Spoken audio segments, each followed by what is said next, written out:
The head coach, because you get with a head coach that can show you how to What play. about Shanahan?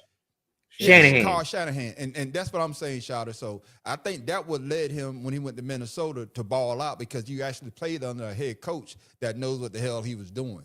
Even he said that. No, he said that himself. Yeah, Mm-hmm. yeah.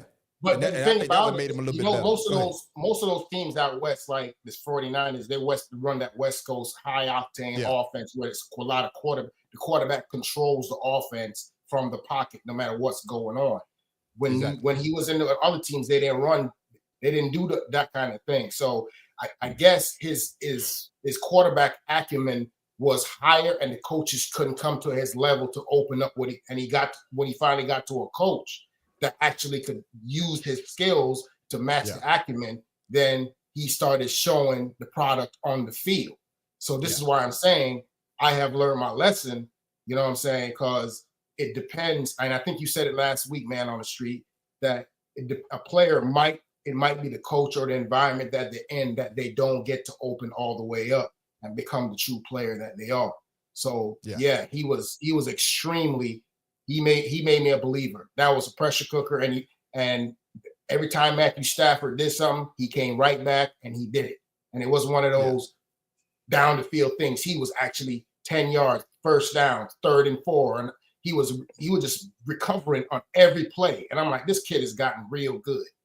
He got real good.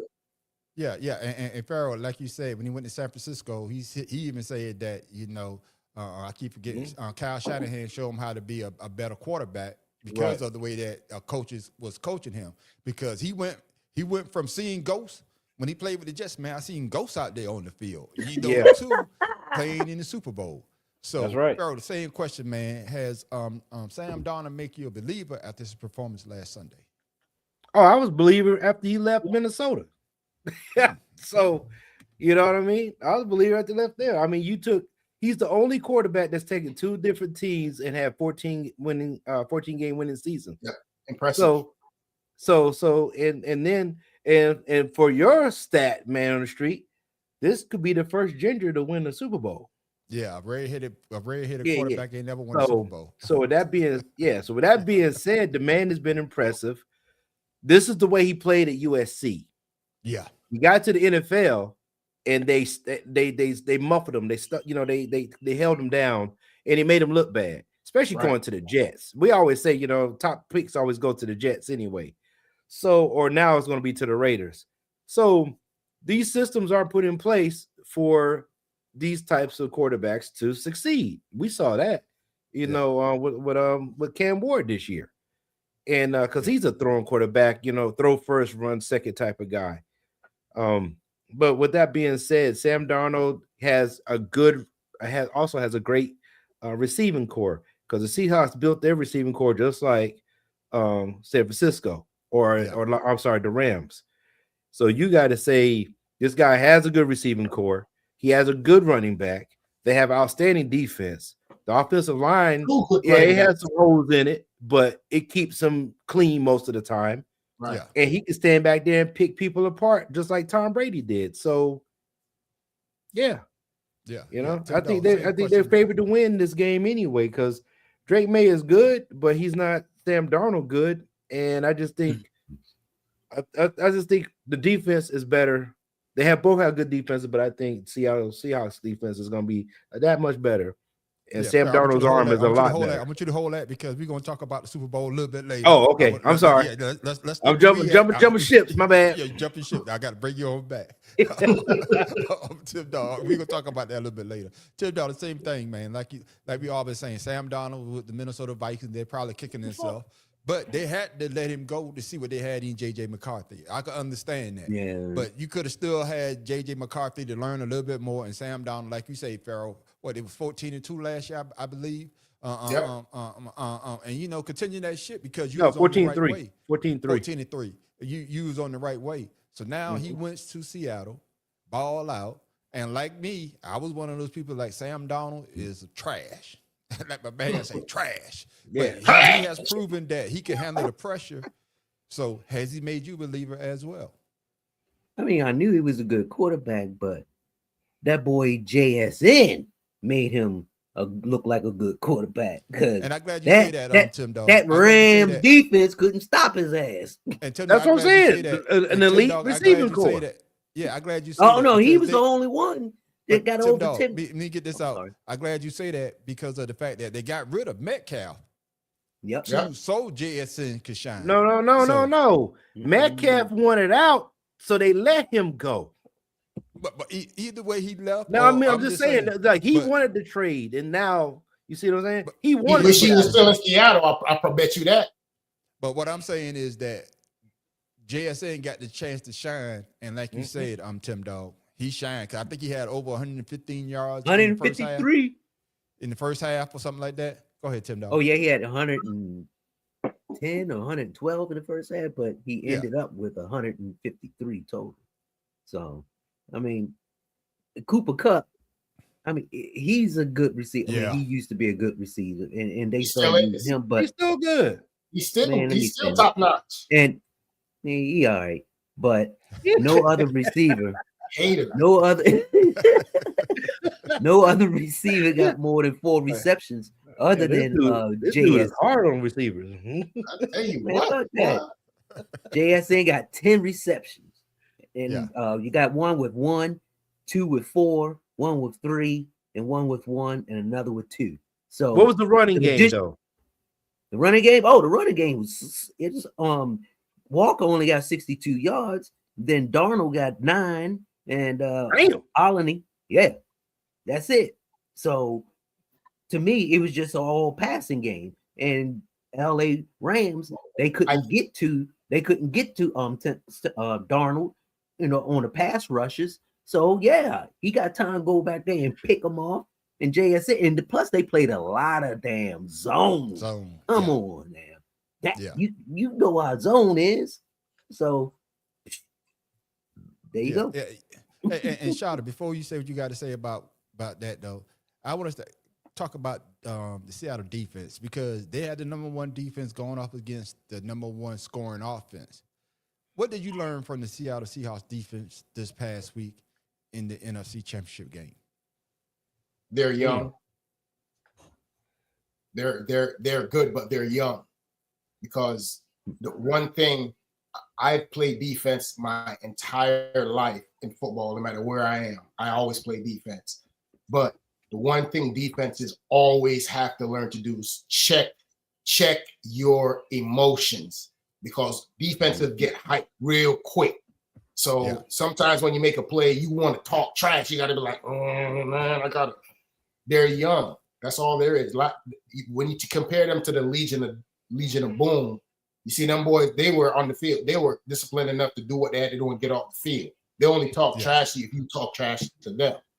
Yeah. So that they're young. And the thing is, even though they're young, the way they play, it's scary for what they can do if they stay together as a unit. DeMarcus Lawrence, the acquisition of DeMarcus Lawrence from Dallas Cowboys, that was a good acquisition because he solidified that defense to make sure that everybody stay in their rush lanes and so on. But to what Tim Dog was saying before with the running backs, you got to understand their running game is based on Walker and Charbonnet. Charbonnet is more of a run to the outside running back. Walker likes to meet you in the hole and make you miss. He likes to run between the tackles. So they got 2 different kind of games where you got to prepare for. So that I think they were missing that all season. If you watch Seattle, whenever Walker comes off the field and Charbonnet comes in, he pounds the ball to the outside and he hits the daggone between the on the outside of the defensive tackles, and he likes to attack that area. But Walker is so quick in the hole with making people miss. He likes a straight line. So when he makes you miss, he's going straight downhill.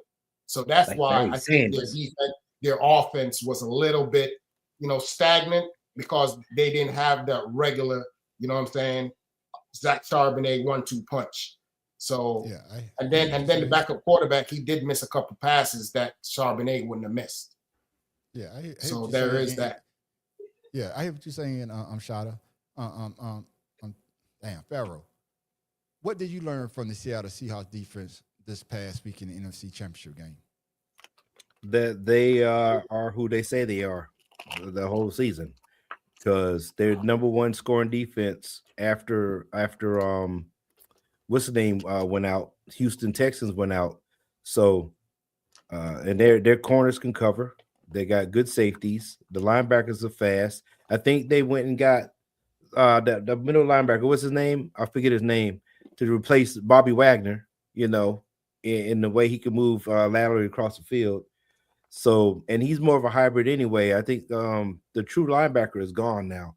You don't have the the Mike Singletaries and the the Brian Urlachers. You don't have them anymore because people are too fast now. So they're fast, and their front four is pretty good. They get after the quarterback, especially that tackle. So if they can stay healthy for the next 5-6 years, it'd probably be a different, a new Legion of Boom that's emerging out there in Seattle, up in the Northwest. So yeah, and I agree with you in that. You heard what he just said, Tim Dog. And Shada brought up a name, DeMarcus Lawrence. DeMarcus Lawrence played 11 years in Dallas, never got past the first round, of never probably made the playoff. But now he got past the first round. They got past the first round. He never made past the division round. Okay, make it past the division round. See, Pharaoh, you can tell I'm a hater because I don't want them motherfuckers to go nowhere. But Shada brought it up. He made a great point. 11 years, didn't go anywhere. First year in Seattle, that defense, after Houston's out, the number one defense in the league. So what did you learn with the addition of DeMarcus Lawrence and the rest of those guys? How did they defense? What did you learn from their defense this past week in the NFC Championship game? Them front four, they can get off a block quick. That's that thing, that speed with their hands and getting off the line. DeMarcus Lawrence, he's just happy not to be on the Cowgirls anymore. He's showing all that energy. He like, got free. Right. It's like, I'm out of Candyland. I'm good now, boss. What? No chains? Yeah. And I agree with everybody, man. Everything that everybody's saying, because the defense, like I said, for me, they struggle against the pass. Because they got good because they play a lot of zone. Both teams played a lot of zone. And then I think that an elite quarterback like Matthew Stafford can dice, can make passes like you say, Pharaoh. He's been making passes like, God damn. Go ahead, Pharaoh. Yeah. Well, so what you're saying, that I would say that if you notice the Seahawks games prior, they didn't play a lot of zone. They played a lot of zone because of Matt Stafford. That's right. And like I said, you playing them guys 2 games a year. You have to know. Hey, listen, we're not going to be able to do this with him. We have to play this style of defense. We just need you guys to rally to the ball whenever he throws it. That's the difference. They know who Matt Stafford is. If they try to play man and they don't get to the quarterback, he's gonna murder him. Yeah. And I'm serious. He's gonna murder him. I mean, you got Devontae Adams, you got Puka Nacua, you have a decent running back that comes out the backfield. You got a good tight end in Higbee. He would dice them up if they played man. So this is the way to keep them from going too far with the score, and we have to match them, throw for throw. I think that's the reason why you saw it that way. The lesser of two evils. And don't make no boneheaded play. Last question about this, fellas, man, before we move on. Tim Dog, what does the Denver Broncos and the Los Angeles Rams have to do to get back to the AFC and NFC Championship game next year? In your opinion? That's a good question. Pray. Because competition, due to lack of injuries in the teams that normally are there, and circumstances, they're the best that survive. So just pray that it happens again next year, because it won't be. Enjoy it while you can. Yeah, and I agree with you. And Pharaoh, I'm coming to you in a shot. I'm gonna let you close it out. Because Pharaoh, your team was in the NFC Championship game, and like Tim Dog said, with injuries and everything like that, you didn't make it as far as you wanted them to go. So, in your opinion, what do the Los Angeles Rams and the Denver Broncos have to do to get back to the NFC Championship game next year? In your opinion, Well, one for Denver, Bo Nix, I don't think he's going to be able to come back. So I don't think they're going to make it back next year. I think they're kind of going to be shot in the foot because oh boy, he broke his foot, whatever. I don't think he's going to because it's a short season. Yeah, I don't see him coming back being as effective as he was this season. As far as the Rams, better play calling. They had everything they needed. They just didn't take the points like they should have. So I believe the play calling is just what kept them out. And if Matt Stafford decides he's going to come back next year, I don't see him losing anything. The man's just going to be smart at what he does. I think they need to add maybe a better running back because he's a good running back, but the offensive line maybe a little bit more. But I mean, they're good. Okay, I say, Shotty, you heard what both the brothers say. Your opinion. What does Denver Broncos and the Los Angeles Rams have to do to get back to the NFC and the AFC Championship game next year? That question is a tough one for me because I'm thinking about salary cap and how much money they have to spend, where they're going to draft. When I look at both of these teams, they're both young teams. Yeah. So if they could keep Matthew Stafford and Matthew Stafford, but there you go. But the thing is, you could tell when Matthew Stafford gets in the huddle, everybody on that offense is locked in. He runs that offense. That offense will not do nothing without Matthew Stafford. So if he stays healthy, I thought that my thing was if he went this year and won the Super Bowl, I think he would have retired. But I think the fact that him and Devontae want to go ahead and especially Devontae wants to get a Super Bowl. I felt really bad for him because he's been playing all these years, and I think he really wants to try and get another Super Bowl before he retires. And like everybody's been saying, he doesn't look like he lost anything. He doesn't look, as far as the way he's putting the ball, where he's putting the ball, some of those back shoulder throws, where he's booking the core and to high point the ball between two people. Those are perfect passes. So if he can stay healthy and get through another year and they keep the core of this team together, they both have a chance to go back. I think they both do. Yeah. And, but also, we're going to have healthier teams coming out of this offseason. That's right. So the NFC West is going to be tight. The NFC North is going to be tight. Yeah, and there's a lot of new coaches as well. Right. Yeah, well, especially with these new coaches, then the NFC East is going to be tight. Oh, it's so tight. Yeah, it is. But now you have Harbaugh in the mix. We'll see what New York Giants do. So I think there's going to be, some more, outside interference is going on with those two teams because you're going to also have San Francisco's team back on. Yeah. I don't believe them. They stay chipped up. I don't believe them. They always get me excited. They like the Buffalo Bills. No, I'm not doing that. Well, I didn't even put Buffalo. Buffalo lost their opportunity. Buffalo lost their opportunity. Trying to give me the virus. Yeah. And Farrell, the only thing that you didn't say that was tight was Sean Payton mouth when he put his lips together. Tight like an ass. Boy, if a person cannot like a person or dislike a person, this man does not like him. Hey, fellas, man, let's move it along, man. Hey, thinking about not liking somebody didn't like this person because he didn't get in on the first ballot in the NFL Hall of Fame.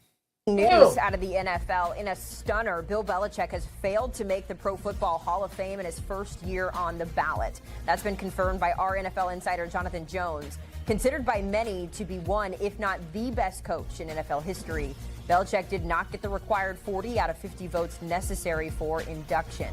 Belichick was a head coach in the NFL for nearly 30 years, 24 of them with the Patriots. His 6 Super Bowl wins are the most all-time. His 333 wins in both the regular season and the playoffs are second best in NFL history. He also has 2 more rings as a defensive coordinator for the Giants under Bill Parcells. Belichick's defensive game plan against the Bills' vaulted K-gun offense in Super Bowl 25 is in Canton, but the architect of that plan will have to wait at least 1 more year.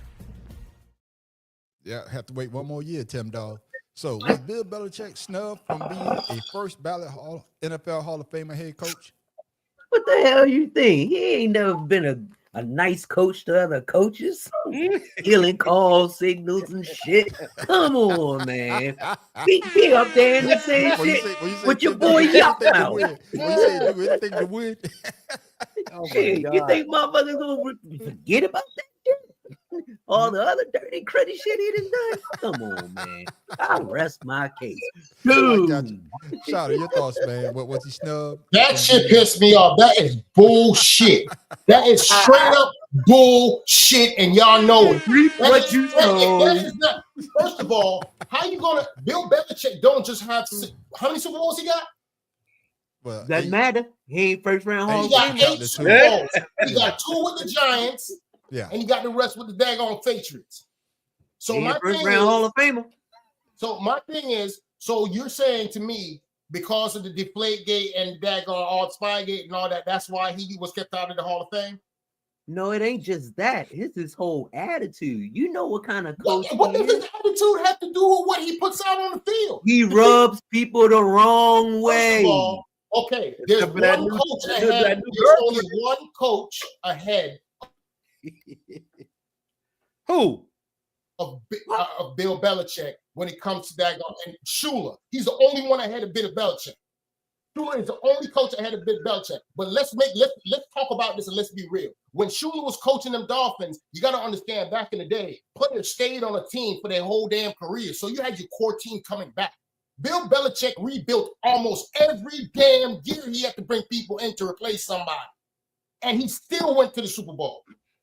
Bro, how you going to tell me that man can't go to the Super Bowl? I mean, can't go to the Hall of Fame. What is the purpose of the Hall of Fame then? What does he have to do to go there?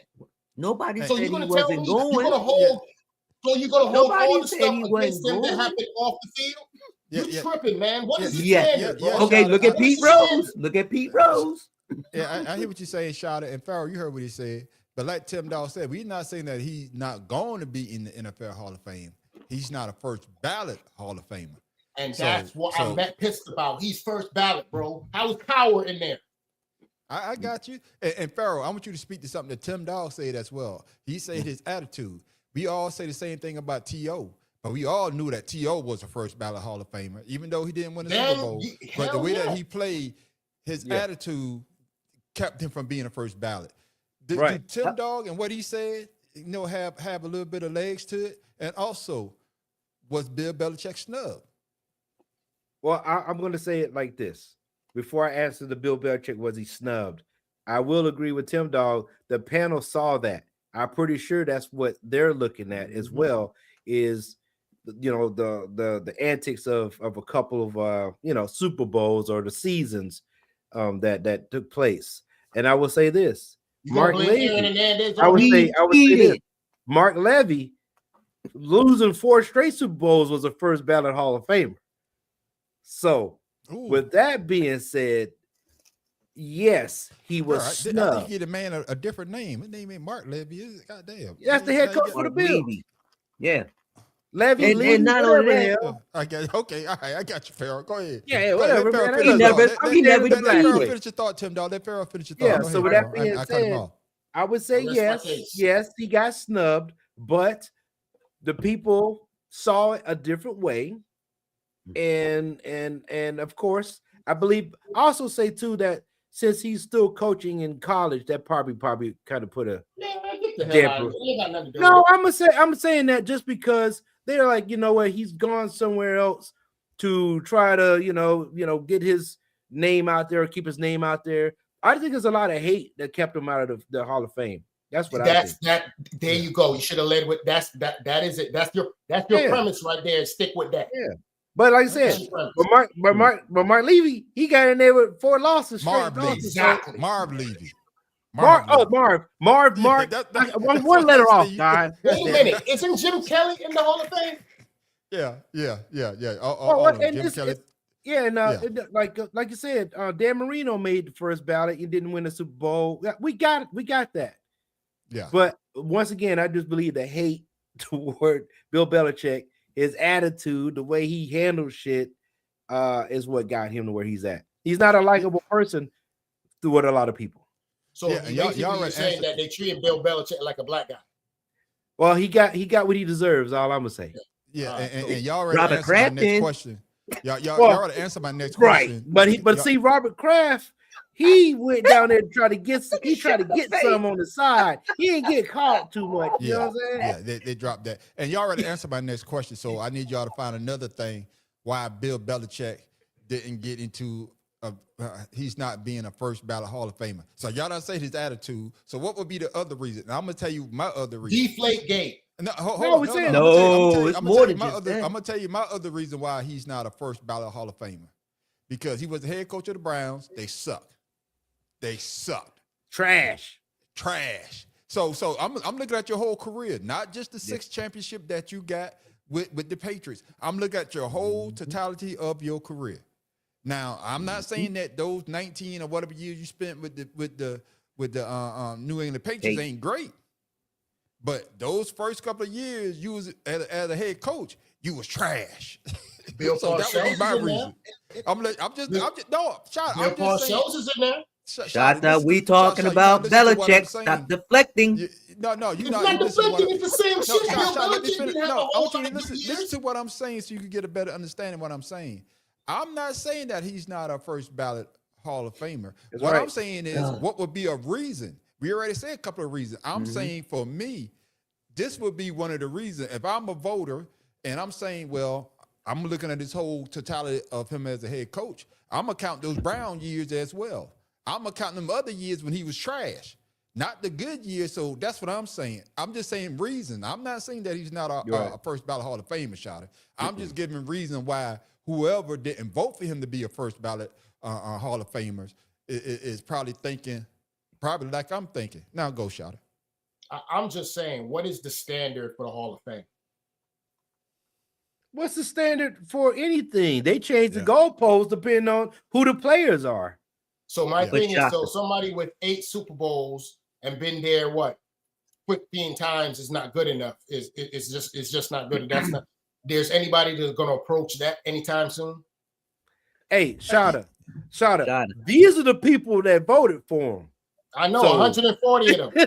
So But see, Shada, you have to understand that he cheated in Spygate. Allegedly. No, it ain't no lead shit. No, they got fired for that. They got fired. No, for he that. got. You telling me the fine means that she Definitely. did it? Yeah. Oh, Shada, you can say what you want. Shotty You did can that say shit. whatever you want. they got that's the reason. pictures and videos of what they were doing. Bro. And that's what a lot of people upset about. He cheated to get ahead. Hey. And then not only that, his career without Tom Brady Brady. and might wanna without rethink- the you New might England wanna rethink Patriots. that point Whoa, because that's the Shada, let me finish my statement before you interrupt me. Without Tom Brady and without the New England Patriots, his record is trash. Yeah, and, You can say Shotty, whatever you want. He didn't become good until he got Tom Brady. and Does it matter when he got we just saying whoever? reasons. Shada. Shot. We just saying reasons Shut up. why he's not good. And just Yep. like Dave Chappelle Say what you said want. in one of his skits, Shada, when Tim Dog was talking about Spygate and Pharaoh said they got video. And remember when the skit when he talked about OJ, he said OJ did that shit. You know what I'm saying? Yeah. Oh, he did yeah. that shit. This was before Shada. Shada, I don't understand. I don't understand how a coach with that kind of winning personality and how many people With one he's put team. in the damn One team. Hall of Fame himself. No One matter team. what, through all of that, he's still One team. the second best coach Not in the ethics. league Ethics. ever. Yeah. So the bottom line, Shada. Ethics. What we said, we agreeing with you. But the Yeah. question is, what no, would be this a little reason? daggone broke hand nigga down here talking shit. I don't like that shit because that shit is bullshit. That's what I do, man. Man, why you gotta call him broke hand? Pissing me off with that bullshit ass damn logic. No, see, people get mad when they hear the truth, but don't want to But- That ain't no damn truth. The fact of the matter is, the man is from the Hall of Fame, and you trying to take that Fellas, away from him. let me get in here, Ethics. fellas. Let me He get in here. cheated. Like we say it out. We all believe that he's a first ballot Hall of Famer. Oh, But hell there are yeah, some he people should out there. be. And Farrell, you say something earlier that I totally agree with. They keep moving the goalposts. And we also got to you also got to remember, these are people with their own personal opinion about a person. Because just like with T.O. never got in any trouble off the field. You never heard anything bad about him off the field. It was antics on the field that rubbed people the wrong way. And that's why he wasn't a first ballot Hall of Famer. So that's what I'm basically saying, same thing about Bill Belichick. And he it's got the personal opinion that people have. And until they go to AI to pick whoever's going to be in the Hall of Fame, be like that dude movie Mercy. It's always going to be a personal opinion about a person, which is going to decide whether they in or out. And like you said earlier, Pharaoh, I want you to elaborate a little bit more. You say that's everywhere. Everywhere. Your jobs, whatever. It's everywhere. Right. When other people have personal opinions about you, you can't succeed no matter what you do. Go ahead. It's happening in politics as we speak. So, you know, the people that's not qualified are the ones making the decisions on the people that are qualified. That's just wrong. And with that being said, with the Hall of Fame people, how do we know that these Hall of Fame people even stepped foot on the field to make these choices? So we don't know who the panel is. And you know, when we were trying to go to the promotion board, we had sergeant majors that know they shouldn't have been sergeant majors, trying to say that we are the ones that, you know, if we're gonna get promoted or not. It's just unfair across the board. So that's why I make the point of saying to my son and my daughter of going to college. Yeah, we all need trades and stuff like this.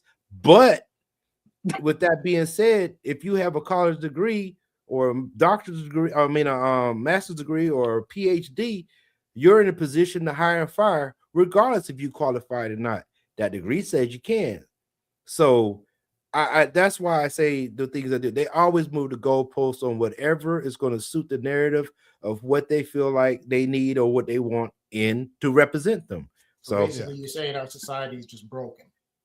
It's been broken. Hey, it's been broken. Hey, Shada, first of all, I do apologize for getting you heated, but that's what I do, because you got to look at both sides of the coin. Yeah, we all know Belichick is a good coach, but we're just saying why the committee are saying because of ethics. Spygate. Hold on. This is what one of the. We don't know if that what it is, but we don't know if it's Spygate. No. Somebody said it. Spygate was the reason several selectors could not bring themselves to vote for Belichick. Tim Dog, goddamn. Go ahead, Tim Dog. Well, what about this, Tim Dog? Add this. A lot of the players, even though they won, when they left, just like, you know, like Candyland, they were happy to be gone. They didn't like the culture or the atmosphere there. Shit, even Tom Brady changed when he left. Yeah, you know, Shot, I'm gonna let you close it out. But what's the player when they played the Eagles? He played cornerback all year, but he didn't even play one. I think he only played one snap. In the Super Bowl. About start with the S. Samuel. Yeah, he only played. No, it wasn't Samuels. It was somebody else. I remember Samuels. It's somebody else, but he didn't even play. And the guy always asking, why didn't you play in the Super Bowl? He said, to this day, he doesn't know why he didn't play in the Super Bowl. I think he's the one that made the interception. Yeah, that's the dude. And he only played one play. Yeah, with the Patriots, when the Patriots lost to the Eagles in 2017. Right. Yeah. Remember, he made the interception. Against the Seahawks. Seattle. But next year. The next year, I think he only played one play, and he said that was special teams. And he got traded, I think. No, the year after that. No, what I'm saying after the season. Yeah, but what I'm saying is stuff like that some of the players, like going back to I forgot who say when they left the team, they are happy. And that's what I'm saying. You know, we don't know these people that made these decisions, but they keep moving the goalposts. But we all on the panel can say that Bill Belichick is a first ballot Hall of Famer. There's no reason why he shouldn't be in there. But I will say, I'm a man on the street. It's going to come up again because Mike Tomlin is coming up. When he leaves the game, he's going to come up, and he's going to be a first ballot Hall of Famer. That's why I'm saying this. Malcolm Butler. Yes, that's who that was his name. But the NFL's creating problems for themselves down the road. You see what I'm saying? Yeah. Because he's gonna. This decision is gonna screw other people out of it because people's gonna bring this stuff up and be like, "How the heck you gonna put him in there and not him?" That's what I'm saying. I'm reading they already here shot that this up in the foot. They already shot this stuff in the foot when T.O. was in the first ballot Hall of Fame. True. They say there's no reason. they say that. Oh, I'm sorry. Go ahead, man. No, reason why I was about to say this is some people can separate their personal feelings from their professional, and that's what I think. That's probably the issue with whoever select these whatever. You know, I can see that. I can't stand this person, but I'm supposed to be looking at you for what you did on the field or whatever you're supposed to be doing. Correct. And that's how I make my decision. Hey, I got an example. Go ahead, the man on the street sitting on the board. Sean Payton's name come across the goddamn 5 years. You think man on the street's gonna vote for this motherfucker to get in first ballot? Hell no, it's personal with me. Exactly. Exactly. Next, he moved that shit to the left, not to the right. Boy, he gonna take Petty to the grave. So with man on the street, that was a good example. Hey, long as man on the street is on the board, he gonna get the Pete Rose treatment. So hopefully Pharaoh by then I'll be on grow. Be able to separate the two. Tim Dog, you said you had something to say. Go ahead, Tim Dog. They one of the judges says that whatever the case, I would see this as a repudiation of the new voting rules implemented for 2025, not of Belichick or any candidate not making it. Yeah. So it's whatever the rules are. Yeah, we don't know. I haven't gone through, but I'm sure there's probably it's probably going to be public knowledge, especially if they putting it out like that. Yeah, Freedom of Information Act. Yeah, that's what I agree to say. Do y'all think if you voting on whatever somebody getting in the Hall of Fame or whatever you voting on that person, especially sports, should it be known the way that you voted? Shout, are you shaking your head? Yes, it should be known, and you should give a reason why you voted the way you voted. Okay. What you mean? The fact of the matter, these people going into the Hall of Fame. My thing is, if you daggone quick and say, okay, I'm going to say no, then let us know why, because the majority of us out here are confused right now because we still don't know the standard. You don't want confused. I know for a fact that there's 140 votes that he got. Those 140 people been on Twitter daggone talking about it wasn't me. I voted for him. So the ones that voted for him are coming out and saying it. Yeah, well, the one who didn't vote for him did come out and say it. I'm telling you. They didn't put their name on it. He didn't. No, yes, he did. Yes, he did.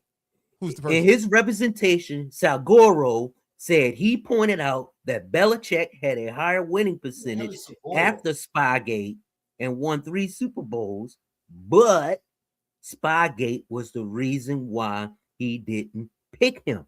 This guy named is Salgoro. Or the vote? No, this is one of the voters. The voters. That's what I say. That's just only Armando Salgaro. All right, that's only one person. Look his name up and see what he's done in his life. Can you do that? Outkick senior NFL writer and a Hall of Fame voter. There you go.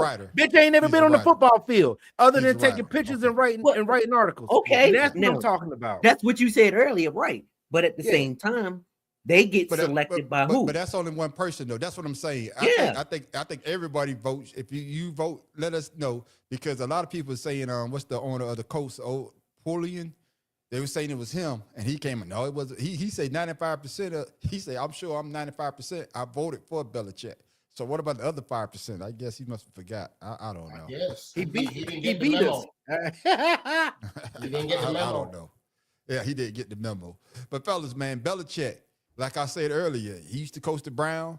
Now this brother is coaching the Browns. The Cleveland Browns are set to hire Todd Monken as their next head coach. That's the latest from our NFL insider Jonathan Jones and Matt Zenitz. Monken has served as the Ravens' offensive coordinator for the past 3 seasons.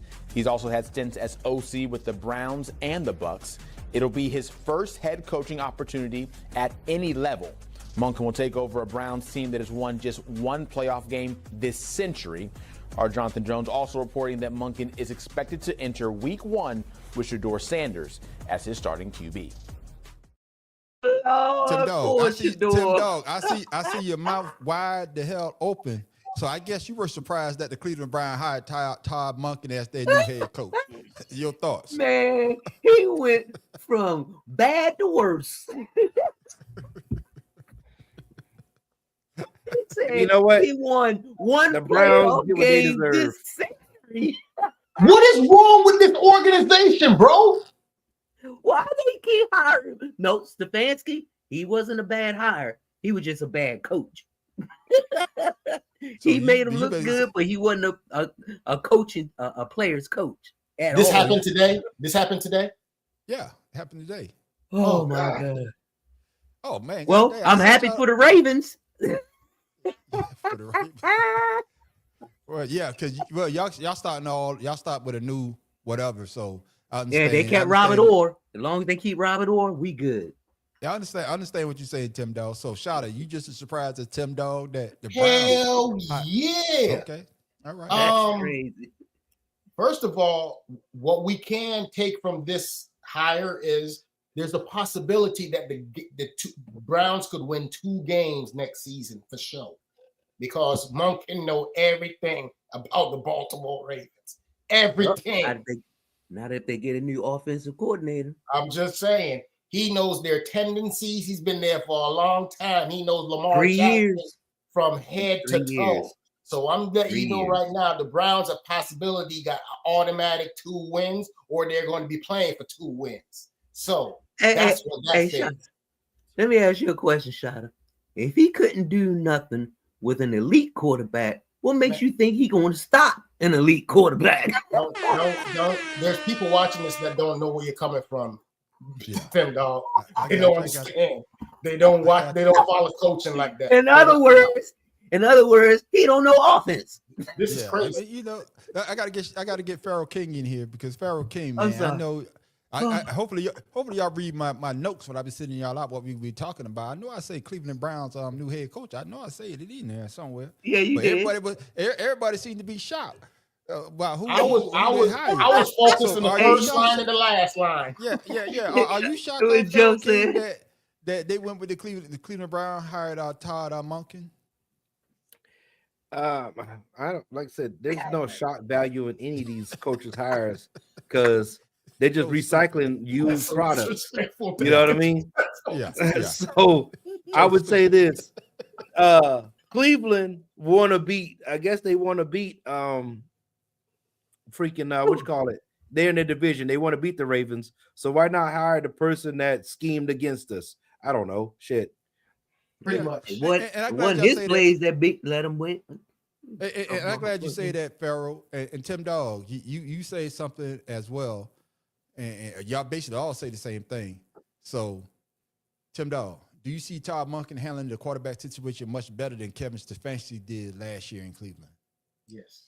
I could see him handling it better by starting him, but I don't see him handling it better by his calling, Okay.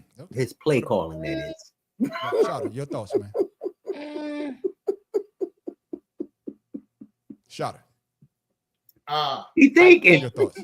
I think basically it's a tough call because, like we said, with the quarterbacks being interchangeable, he's the offensive coordinator. Now he's the head coach. So he might see the game differently as a head coach than an offensive coordinator. That's the only thing I could give him right out of the bat.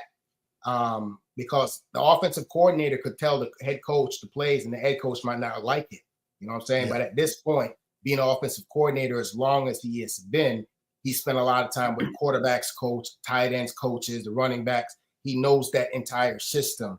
So whoever he hires as an offensive coordinator is going to be somebody he could communicate well with. Hopefully it trickles down and it goes into the offensive line and the quarterback and so on, and it shows on the field. If that's going to happen, I hope it happens, but it's going to have to be a team effort because what we saw what he did in Baltimore, that wasn't going to work. That just wasn't going to work. And I mean to cut you off, but Shador is the exact same kind of quarterback as Lamar, mobile. You know, he's quick. He can read. I mean, he's good. If you don't expose those skills in him, you are doing him a disservice. Just like the last 2 years. Hold on. Just like the last 2 years with Lamar, he held on to the ball. And when they was in the AFC Conference Championship, when they lost to Buffalo, when he held on to the ball, when he had a lane to run, but he didn't.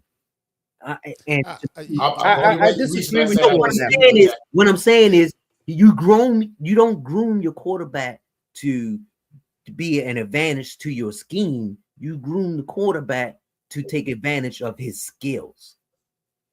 Okay, If that makes I understand that. I'm gonna bring Farrell in here, and I'm gonna read Joe Yeah. what he's comment quick, Farrell. Then I'm gonna hear what you got to say. Cleveland got Yeah. turned down by 3 or 4 coaches they offered the job to, and that was before the coaches talked to the organization. That shows how bad that job is. Go ahead, Farrell. Your thoughts on what That's you about to true. say.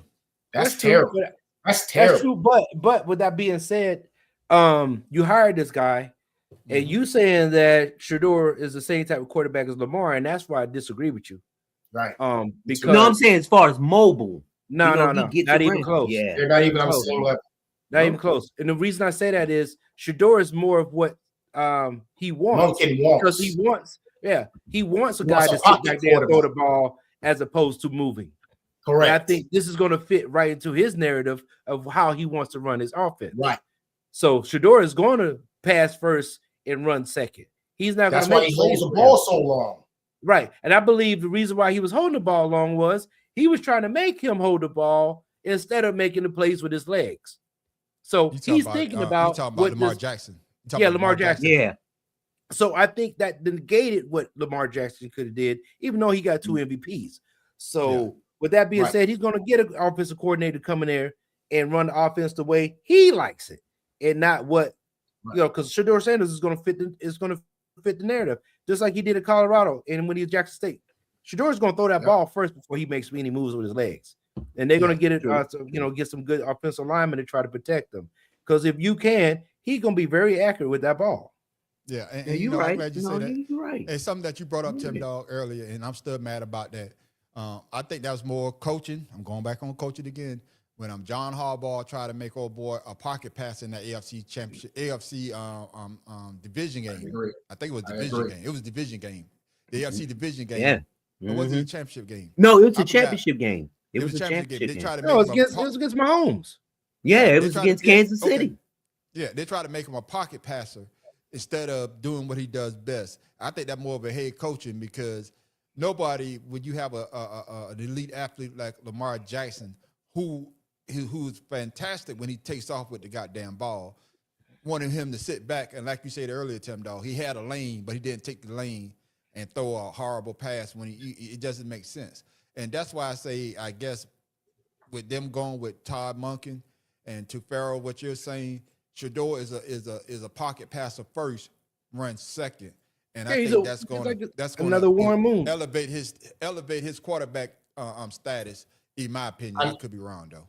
I agree with you, man, on the street and Farrell. Y'all remember Cordell Stewart? What happened? I think with Monken and Harbaugh, the same thing happened to Lamar that happened to Slash back in the day when he got to Pittsburgh. He was killing everybody in college with his legs, and they tried to make him a pocket passer, and he got hurt. And they're trying to do that to Lamar, so Lamar's caught in limbo. So that's why I kind of agree with what Farrell and Man. Not only that, and to piggyback off of that, we talk about Jeff Fisher with Young. Right. But if you look at Shador Sanders, he's another Deshaun Watson. In a lot of ways, Deshaun Watson was a pocket passer that could move. Well, long as he can get. Well, I ain't gonna worry about him getting massages because he probably already doing that anyway. So you stupid. Carucci ain't in the room with that boy. Stop it. Yeah, I mean, you never know. You know what I'm saying? So, Carucci.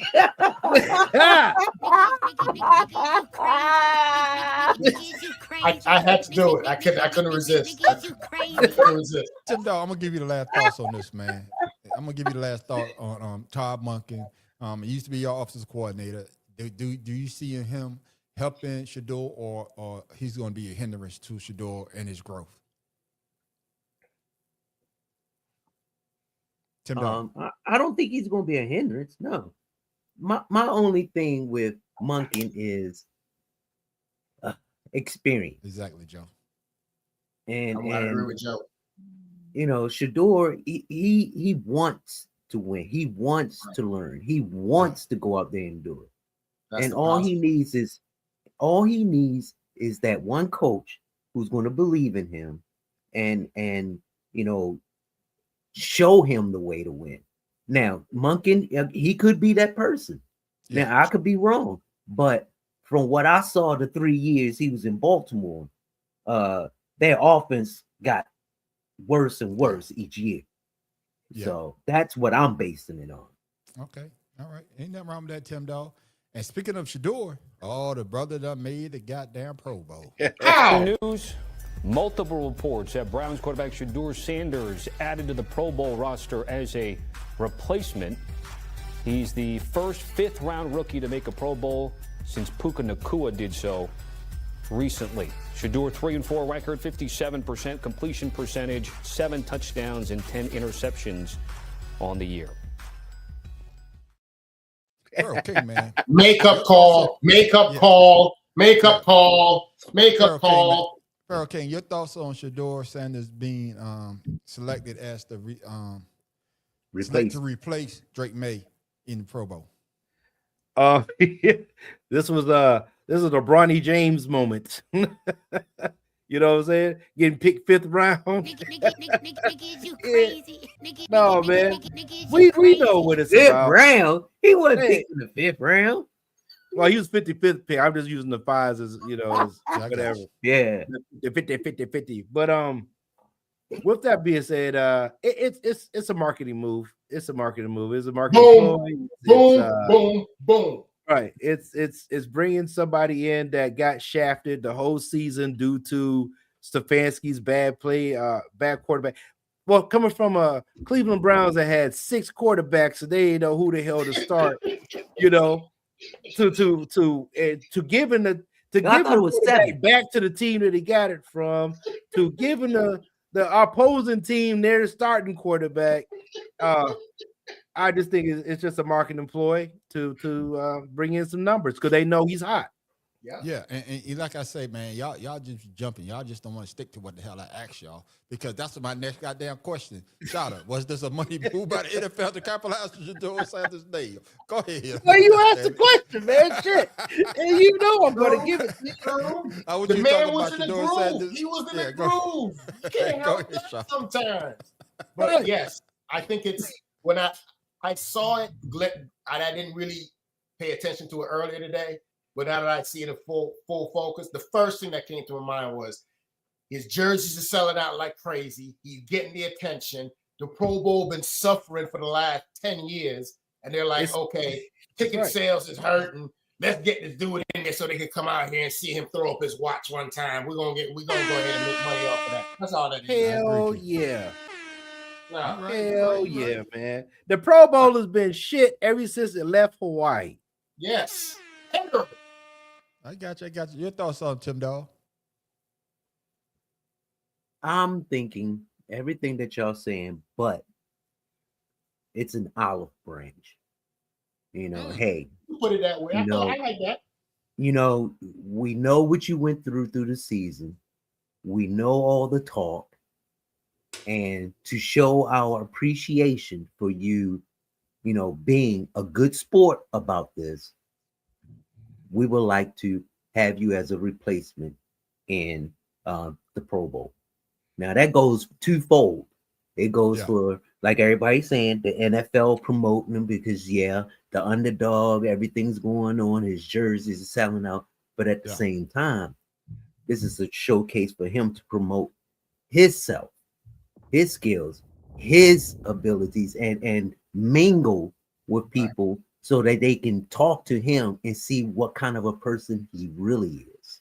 And to caveat to Tim Dog's point, to wrap all of us into the same, I think they know Shador is a good personality. And they mess with kids because he does that in Cleveland. And the NFL's trying to capitalize off his marketability. That's what they do. Know they messed up. And something I just thought of when y'all say that, Tim Dog, you just say that, Pharaoh, it could be a showcase for them to put him out there because the way that they screwed him in the draft, because that they have so many quarterbacks on the Browns team, to elevate him for trade bait to another team. You get the chance to actually talk to him. Like I said, for him to showcase himself, sell himself. sell himself. So do you see that as well, Farrell, or I'm just losing my damn mind? You good, dog. Because like I said, they already say he's gonna be the starting quarterback for Cleveland Browns. Yeah, that is true. Right. And true. like Joe said, because of it's not off his stats, because there's 2 or 3 other quarterbacks that damn sure had better seasons than Shador. But and that's with my that next question, Farrell. Huh? Who would be a good placement? Because I missed erased the question. I didn't know who didn't make. I haven't looked at the quarterback list or anything like that, or who made the Pro Bowl. But I do like I said, I'm gonna tell you now, CJ Stroud. I'm gonna tell you, regardless of him throwing 4 picks, I still like my man in the Pro Bowl. You know what I'm saying? Jacksonville. Yeah. Trevor Lawrence had a great year. You know. Trevor but Lawrence are you in the Pro Bowl, right? I don't know, but I think Trevor Lawrence in the Pro Bowl. But I'm more saying, like I said, forget the stats. You know, we've been seeing Pro Bowl players over the years get in that don't deserve it. Great stats. Yeah, you know, and so it's just about who brought more to the team, who made the team better. And I believe and think about the Pro Bowl is for the fans. He got put in week 12, like I told y'all. It's gonna be after week 10 in the bye week before they put his ass in. Yeah, and they did. Now, let's say the 4 games that he had, let's multiply it 3 times. That's what he would have put up. So, you know what? The Pro Bowl is about. The Pro Bowl is for the fans, and the fans want to see him. The fans want to see Shedeur Sanders. The young white boys like Shedeur Sanders. Love him. Yep. All right. He's a likable person. He's a very outgoing. What do you call it? Well, I mean, sociable. He's sociable, but it's more so he has that like an ambassador. He's more of an ambassador for these young charisma. people. Yeah. Right. You know, he has the swag. He got everything these young people like. Yep. You know, even Drake May. No, it's not Drake May. What's the one? Jackson Dart said his mentor was Cam Newton. So these kids are looking up to black players. Yep. Like I said, who else better than Shedeur Sanders and Deion being his dad? And he has a good he has a good brother. And they had a good show on TV. They don't have anything bad to say about this family. Nobody even curses. The kids don't even curse. Is making money hand over fist off of our work again, even off our personalities. And that's what's always going to happen until we get in position of power. Yeah, and Tim, I'm gonna let you close it out because you say something that the NBA needs to take advantage of is that they want to see a good thing out there. I want you to put your best player out there or somebody that's going to entertain us.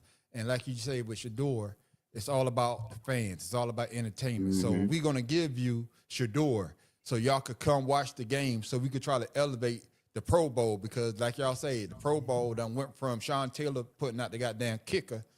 That's right. To basically no blitzing, and basically touch football. So Tim Dog, it's flag football. Yeah, flag football is flag football is an up and coming sport, and it's not just men; it's women too. There's an international flag football organization. So I got that would be. I'll just go back to your entertainment part. Okay, go back to the entertainment God part. Damn it, Tim!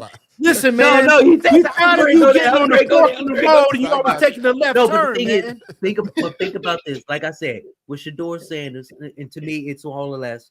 The NFL saying, "Hey, we made a mistake. Here's your chance to shine." Think about it. Like everyone said, all the kids look up to him, and he's an attraction getter. But and the entertainment part is I mean, especially if he gets in there and play flag football, and you have a lot of young kids who are playing it in schools. And this is not just a side hobby. I played flag football in Germany. We were youth champions. Yeah, I mean, I got my mom has my youth championship trophy. So trust me, he is going to be the face in the future of humanitarianism for the NFL because of who his dad is, because of his character, and because he did not one time curse, get upset through this whole situation. Y'all missed the big point too. He just had merchandise sell out in Nike in 10 minutes. Yeah. Yep. And, you know, NFL And you know, know we this. weren't the ones buying it. Tim Dog. We don't even have the app, so I know we weren't. The ones buying it. Tim Dog, I'm gonna give you this for right now, because you said a lot of shit, but somehow you brought it back to you playing flag football. You get the Negro. because I ain't asked you nothing about how you play no goddamn flag football. No, My mom what I got was the trophy. saying is So we've I played got flag football. you. We know I how got you. exhilarating I it is. got you. I Oh, got you. But I asked you about and I got a Shedeur trophy for Sanders. you, I asked Sarah. about I asked you about Shedeur Sanders. I gave you a bomb, but when you start talking about the flag football, you got to get the Negro, please. because you went all out there and goddamn left field. And just like He Joe said, said, this about Shedeur Sanders, and you made that shit about you, Tim. It ain't about you, Tim. It ain't about what you got to use this trophy, Tim. about you. Motherfucker made it about his goddamn self. And just like Joe said, and I agree with Joe. Y'all say the same. Shedeur is a household name that is fan friendly for the NFL. And speaking of a household name, this guy, he's a household name, but I could pronounce his last name for shit. But I can say it The now, team is though. big. Giannis Antetokounmpo, and I still can't pronounce that bitch. You were close. Breaking news out of the NBA, where the Bucks are listening to trade offers for two-time MVP Giannis Antetokounmpo. That's according to ESPN. The five-time All-Star has reportedly been open to a trade. Giannis has spent the first 13 years of his career in Milwaukee, helping the team win their first NBA title in 50 years. After this year, he has 2 seasons remaining on a 3-year, $175 million extension that includes a player option for the 2027/28 season. It's been a trying year for the Bucks, who are not certainly where they would want to be right now. You see, if the things ended right now, they would not be in the play-in. They're on the right side of your screen behind a surging Hornets team and quite a few games behind the Hawks, who even enter the play-in tournament as it stands. And we know that Giannis is not healthy right now with that calf string. Yeah, he's not healthy right now. But Shada, what team would you like to see make a push to get Giannis? The New York Knicks. Man, I want them to empty the bench and go get that dude right there. No, Negro, no, they're listen, gonna have to do Negro, more to Negro, empty the Negro, bench. Negro, please. Listen, You if you put Giannis fucking crazy, man. on the Knicks, sound do insane. you Do realize that it's a You should be guarantee medicated. we're going to the championship? Fuck wrong with you? You already won the cup. Be happy with the in-season cup, Shada. Hey, no, don't do that. Don't do that because nobody wants Joel Embiid. Don't be mad. Nobody wants no Spencer Boy on their team. Let me write it down because I'm gonna talk about it later. Oh, shit. All I know is he would be a great addition to the Knicks. We could use that big man to get, because the one thing about Giannis is he will get down there, and once he get to that foul line, if you haven't stopped him, just prepare to be dunked on, and you're gonna foul him. It's a guarantee he's gonna go to the line. We get a player like that to the Knicks, man, we done. Shada, I hear you, Shada, but you get all the buttons. You fucking crazy, man. You sound insane. You realize First that? of all, you got to should be think about medicated. what Shada, you got to think about. No, Shada, I don't let you say what you got to say, Shada. I say you getting all the buttons. You getting all the buttons. Nigga, is you crazy? I just want to finish. Is you Hold on, saying Shada. is- Hold on, Shada. I ain't done yet. You get another one. This bitch is crazy. don't worry, you only got one more shot. Yeah, you only got one more, Shada. One more. Here you go. Negro, please. Negro, please. Now go, Shada. Okay, I think that you are a little bit skewed because you are a 76ers fan. And if I'm not mistaken, we just finished spanking y'all again. Hey, So, I ain't say right hey, I now- ain't say that, man. Hey, you All got I'm me. saying is the daggone Knicks could use a steady force in the middle. We ain't had a big man to do nothing since Oakley and Ewing, really. So it will be a nice addition to us. That's all I'm saying. I got you. I just fucking Point with you, Shada, man. Your thoughts, Shada. I mean, Pharaoh. What team would you like to see? I know you don't follow basketball as much, but if there was a team, the Knicks make the push. Yeah. I mean, not the Knicks. Miami. You can go down to Miami. Okay. Make them a little better. Nah. No. But the reason why I say Miami, because they can facilitate him. Because you got to take his 2 brothers with him. He ain't going by himself. Yeah, he ain't going by himself. All right, you got to take His it to brother don't even play and no that's more. one of the reasons. It's one of the reasons the Bucks ain't going nowhere because he got his brothers with him. You got Kyle His Kuzma. brothers don't You even play got no more. huh? They don't even play no more. They never played. They just own the team. They just on the team. So one of the brothers get a little money. I don't know about the other brothers, but they all on the team. They do So garbage you got time. You got the Alphabet brothers all at the back end of the damn benches. Don't do And that. then He's trying to build generational wealth. that's fine because he's making $54 million a season, and the next person on the team is making 25. That's Miles Turner. The 21 is Kyle Kuzma. He ain't doing shit. Matter of fact, he passed up a shot the other night that could have won the game. You got Bobby Portis, and Bobby Portis is the enforcer. He's the new Dennis Rodman. So, oh my god, and everybody else is making league minimum. So they ain't gonna go nowhere anytime soon. What is in Milwaukee? No, it's 1,000 Lakes. Milwaukee. That's it. Beer. That's it. Old Milwaukee Beer. Old Milwaukee beer. No, a German. That's a German country. He gave them a championship. Now go on and get your money, man. Go on and go to the team and get another championship. I'm with you. But I say you got to take his two brothers with him. They ain't staying on this team. They got to go. You know what I mean? Tim Dog, man. I'm gonna let you close it out, man. It's a package deal. Yeah, package deal. Tim Dog. Package deal. Tim Dog, what team would you like to see make a push to get Giannis? Believe it or not, Golden State. They need a big man. Especially with First Jimmy of all, Butler. He tore his Achilles. So I yeah, can see and not only that, Yeah. they need a big man Jeez. because Draymond Green getting old and slow. What do you mean getting? So Okay, all right. once again, Man, his beard is gray Just as like ours, mine. and he's Just not like even mine. 55 yet. He got hit 50. Boys like in his mine. 30s looking like us. How you in your 30s looking like us? he's like LeBron. He got to go, but he's not gonna make it in Miami because Steve How you say that Spurrier. is? Yeah. Steve Spurrier, he runs a tight ship, and they Gotcha. take body fat content. So I don't think his brothers. He call them the alphabet soup guys. Yeah. I think he's they not gonna going to make go to. I don't think he's going to go to a West Coast team because he don't Whoa! want to play with freaking What was that, Wemby Joe? and all them big men out there. Oh, Yep. damn. See, yep. It Joe- won't be Joe- Golden State Golden because they State- got Golden AD. State. Golden State just traded for Anthony Davis from the Dallas Oh, today. Yeah, you know why? Breaking. Another. That's fragile. That's fragile cargo. Well, he's taking his ankle fracture shoe with him. No, So man. You know, Anthony wow. Davis got brittle bone disease. I'm just going to say this quick. Like, Farrell, you did bring up a good point. Giannis' Yeah. brother, his brother was the first one that won the NBA championship. When the Lakers won a championship in the bubble, he won that championship. And then when his brother, when they finally won, his brother was on the team. So all three of them Right. got NBA championship. One more right. question I want to Yeah. ask y'all, man. And, you know, I didn't have it. It just came across my mind. KG say something, and he was talking about the All-Star game. That's when my we talk dog, about too. Tim Dog.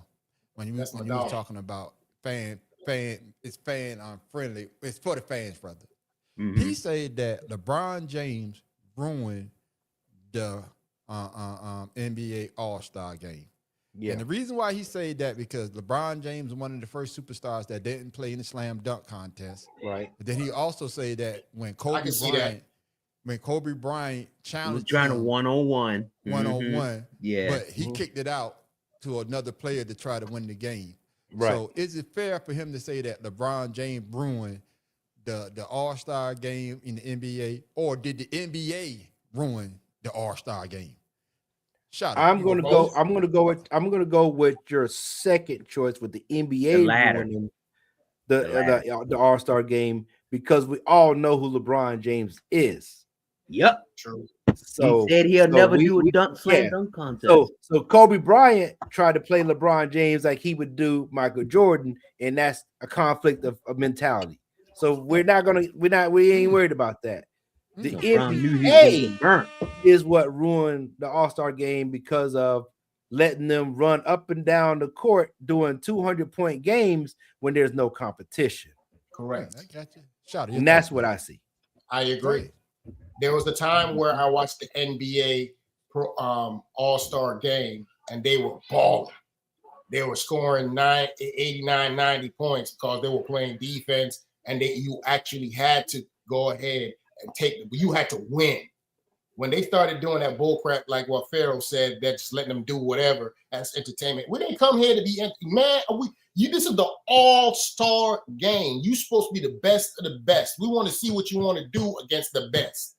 We want to see those high-flying stuff. You could do it against the damn sorry-ass damn team with daggone 4 men that don't like to run back on defense. But then you come in the all-star game, you playing against best, and you want to, no, let's not call fouls because they may get injured. Don't do the all-star game. Just have the skills competition and be done with it.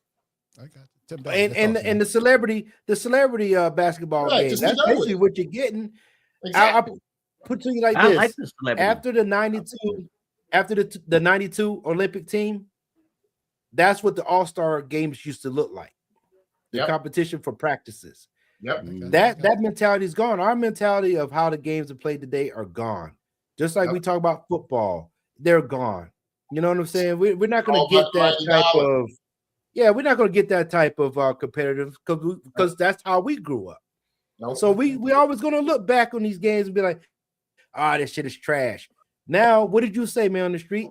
Your son or your grandson is out there shooting threes like Steph Curry because that's the new trend. My youngest grandson pulled up from the goddamn 3-point. Oh, so he did it too? Yeah, he did it too. That's what I'm saying. So we're never going to stop. Hey, we're never going to accept the way that they play the game now because we're just we didn't evolve with. You can't relate. I think that's why we look at Doc Rivers like, hey man, you part of the old school guys. Why you got your team out there losing, trying to play a different way when this is what got you famous? Just like Busta Rhymes' last album, Busta Rhymes tried to come with that old bull crap, putting them daggone new school rappers on this thing with them new funky beats. His album was trash. Oh shit! I don't know how Busta Rhymes got in here, but you get the Negro, no, Shada. To me, that's a great analogy. Leave them people alone and stay with what you know. Shout I can't take the Negro please back. I can't take the Negro please back, but I'm gonna give myself No, I gotta get $10 in there. $10. What you got to say about it, man? About what I said about Kevin Garnett saying that LeBron James basically ruined the NBA All-Star game because he didn't get in the dunk contest and because Kobe Bryant challenged him to go one-on-one and he passed it out instead of going one-on-one. Your thoughts on that, man? Kevin Durant didn't even go to the slam dunk contest. So what the fuck are you talking about? We don't want to. I do not want to see a spider monkey trying to dunk a goddamn basketball. No, but the thing is this though. So, I like everyone said, the NBA. They called him a spider monkey. Damn. He had to look like a dirty tennis ball. With that nappy ball spot. My nappy ball spot. I'm just saying, man. Go ahead, Tim, though. What's your shit? No, but show up. But think about it. Back in the day, the All-Star was about East versus West. It was about reputation. It was about pride. It was about respect, and it was about beating your other adversaries. Absolutely. Now, if the NBA want to see that type of camaraderie again, make it monetary. Give out awards. Who's going to make the most points? What defense is going to have the most blocks? Can I ask you this, Tim, though? Can I ask you this? Yeah. Should the NBA go to do what the MLB did, and whoever win the All-Star game has, and that's who has home field advantage in the World Series? I think that's how are they still doing that, Carl? Yeah, they still do, but so that make it more competitive. That's what I'm saying. It makes it more competitive because you got something to play for at the end. That's what I'm saying. That's what I'm just saying. It might be different what you're saying. I'm just saying to make the game more competitive. That's what I'm saying. Right. What I'm saying is whichever side wins, instead of picking whatever arena they go into, you have a MVP of the game. who scored the most points, who blocked, who was the best defender. You know, make it worthwhile for the players to compete to achieve something more so than just being there because the fans voted for you. The fans want to see a good game, a good competitive game. They don't want to see, you know, tag you're it, you know, flag football type stuff. But to me, you just have to give the players the incentive to do something in order for the fans to get something. I got you, Tim Dog, but them motherfuckers making over $170 million a goddamn. No, day. I'm not saying money. You know, you get like bragging rights. Hey, I was the best defender in the All-Star game. You know how that bragging right is for the rest of the season? Oh, I got the most points in the All-Star game. I'm agreeing with you, Tim Dog, but what I'm saying, these motherfuckers make 100. They already should be the best defender, the best whatever. But my thing is, I thought that, like I say, I don't know if baseball's still doing it. Make it competitive. Because if you get the chance to go to the NBA Finals, I don't give a damn if you got the best record.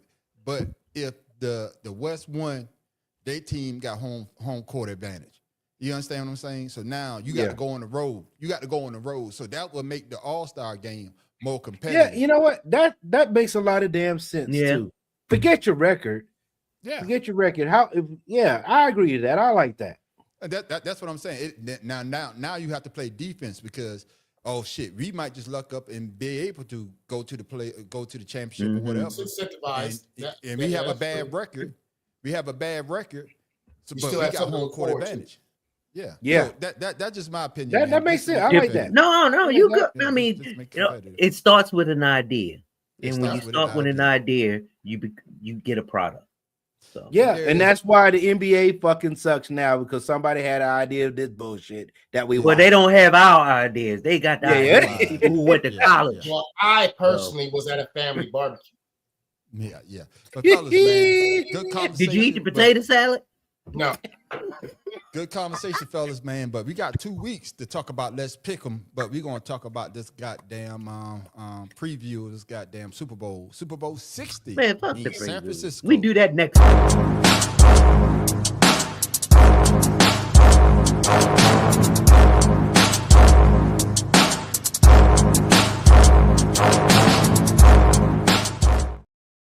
No, Tim Dog, because you got a chance to look at everything and everything could change between now and then. You know, hey, because everybody's going to be talking about the situation, about how the defense, the offense, everything's going to be changing up pretty soon. But we already know who's going to the Super Bowl. It's not our teams. It's these two motherfuckers. Welcome to Super Bowl 60, a West Coast affair. The Niners lending their pad out for the big game. New England Patriots, the designated home team, had to crawl and scratch their way here. Leo DiCaprio, Revenant style. NFL Films, John Facenda style. Madden fighting a grizzly bear in a blizzard style. The little blonde girl from Poltergeist was right. The New England Patriots are back, and they're barreling into this one. Hit the bowl having won 16 of their last 17 games. Warriors! Come on and play! From 4-13 to the big dance. Feels like watching Star Wars 9 again. Are you serious? The Empire is still a thing, but now it has to turn on its own? Because to prevail, it must defeat the dark side? The Seattle Seahawks with a Vader-like defense leading the way, flying in hot too. Hawks, winner of 9 straight and 13 of their last 14. Throwing it is incomplete. Seattle takes over. Devin Witherspoon makes the play. Yes, these two have Super Bowl history. They got Super Bowl history, and we're going to talk more about this next week, but I just want to throw this in there, man. You know, and I'm going to ask this question again next week, Pharaoh. What do you want to see in this Super Bowl, man? Because we done seen some lopsided, you know, like when y'all beat the goddamn Denver Broncos. You know, when the 49ers beat somebody like 42, when they beat San Diego 42-10. That ain't no Super Bowl. We're gonna go more in depth about this, about Let's Pick 'em next week. But what do you want to see in this Super Bowl out of these two teams? One, I know we don't have to worry about a 3-point win because Belichick ain't calling the game. So we got to worry about that. So we might get that. And he ain't a first round Hall of Famer. we might get that 21 point or whatever win, because the Patriots were known for just barely skating through and skating by on these wins, Yeah. Especially that one boring ass Super Bowl that I think it was in Atlanta, wasn't it? Yes, it was. That was trash. That's when LA won that one, when Curly was out, or Todd Gurley was out. When they lost to New York. Well, I mean, we don't see some boring. But I mean, those were good games. I would say New York gave the Patriots a good. Both of them games was good. Yeah, they were good. There was exciting games. But the rest of those, was boring though, Farrell. I thought the one that was boring though, when Tampa Bay played the Chiefs. Wasn't that like 10-3 or some bullshit? Oh yeah, that shit was boring. When Tom Brady won that Brady's last he game. was the first one. He was the first one that went in his home. That was one of the most boring. Well, that was number 2. Okay, that was number 2, because the Atlanta one was trash. That shit was trash. Like we didn't even like the halftime. I don't even know who the halftime person was. Yeah, that shit was trash. Yeah. So, but I also would like. I don't know about you guys. I would like to see special Super Bowl uniforms. You know how they used to do the Thursday night hyper, the hyper colors for Thursday nights? Yeah.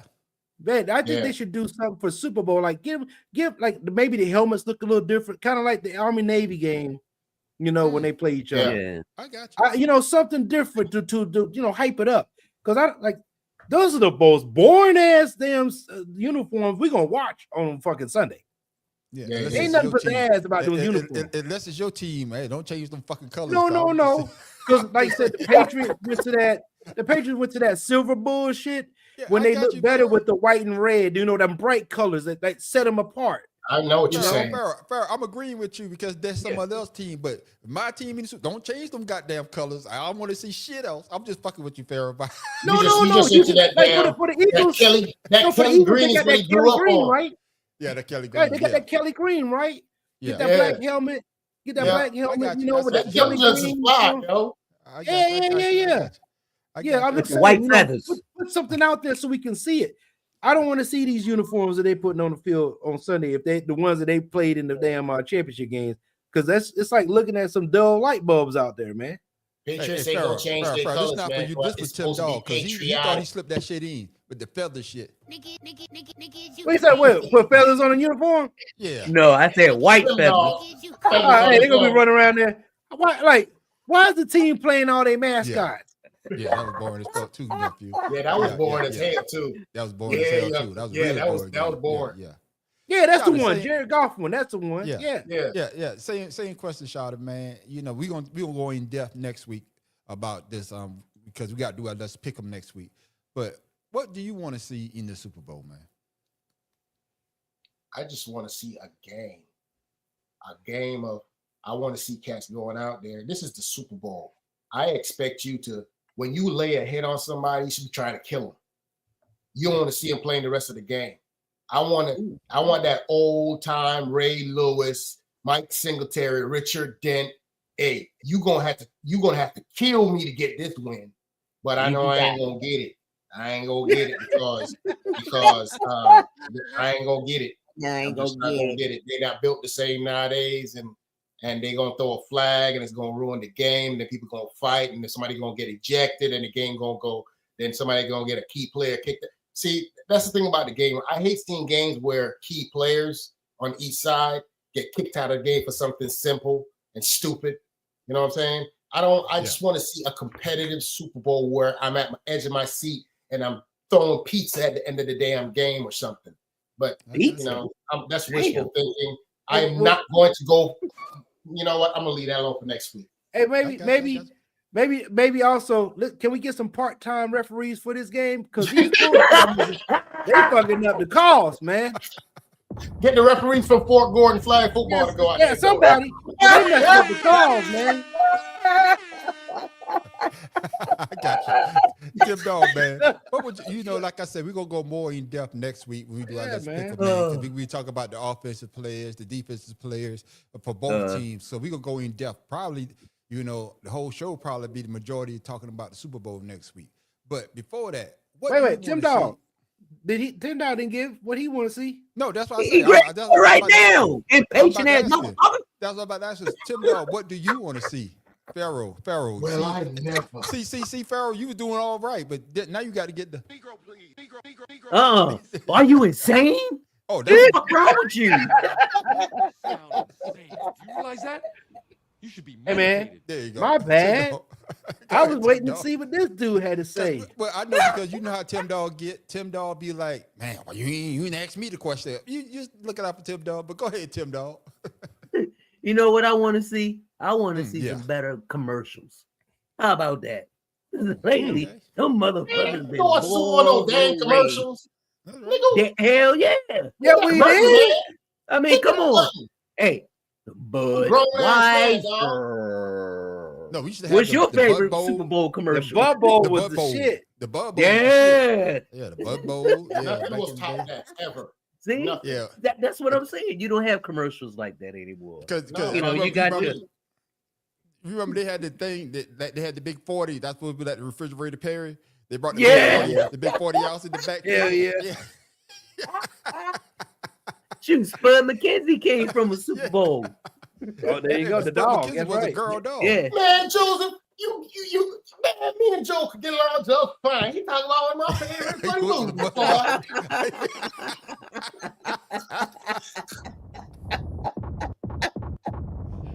Dang, Joe. movie right there, boy. Bobby Boucher. Oh, fellas. Bobby But Boucher. fellas, My mama said something wrong with your Abdullah Abu Ghada. Hey, Tim Dog, you blurry as hell. Look like them glasses. No, that's your eyes. But there it is, ladies and gentlemen. We just want to, we like I said before, we're going to talk more in depth next week about the Super Bowl. And like I say, it might probably be a whole hour show unless some other crazy shit happens. But we just want to see a competitive, I know we want to see a competitive Super Bowl.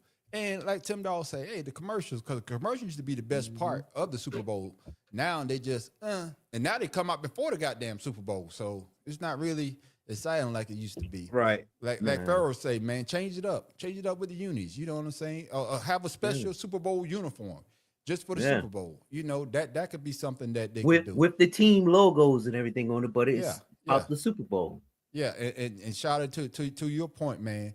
You want to see that old style of play football. Just like my nephew said, he want to see that hard hitting. You know, that's what you want to see.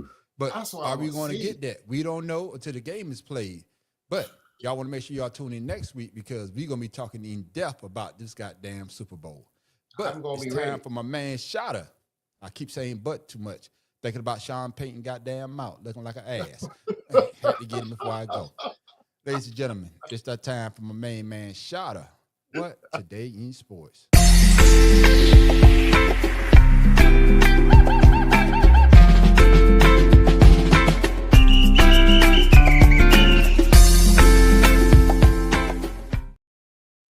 Shotta, what you got for us this week, my brother? So I'm going to change it up this week a little bit because this one, everyone should pretty much get it. I'm going to ask the question about this day in sports in trivia format. And it's a pretty easy one.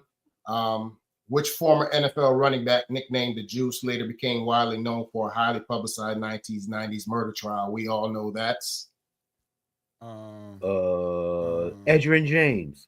Yeah, okay. But we know who that is, and if you don't, it's O.J. Simpson.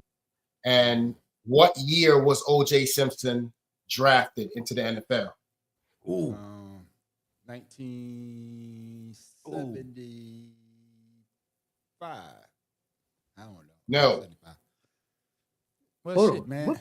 The last time a quarterback, like 74 or something like that, right? Hey, that's my birthday year. That year close, but no. Shotta, what you gonna do? You gonna kill 73? He was drafted in 1969. Damn. Damn. You that old? I was born in 74, player. I'm not ashamed of it. Okay. But ain't nothing wrong with that. Shoot, you still younger than man on the street. But also, for those of you who don't know, those couple, right when O.J. Simpson, it's about this day in sports, but the 2 years before that, we had a black woman from Australia win the tennis tournament. Althea Gibson. That is correct. Gibson. So that was a big time for black people in sports between 1965 and 1975. there was an explosion of black athletes in across all sports except for hockey. Oh yeah. Yeah, my nephew laughing. Damn, OJ. Yeah, nephew. Thank you for that, my main man. Shout out for today in sports history.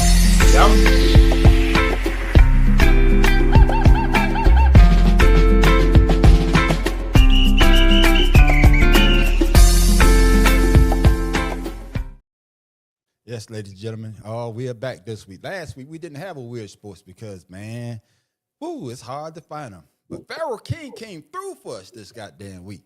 But ladies and gentlemen, you got some good ones. If you're not a true athlete, we got sports that we see out here that you could actually do.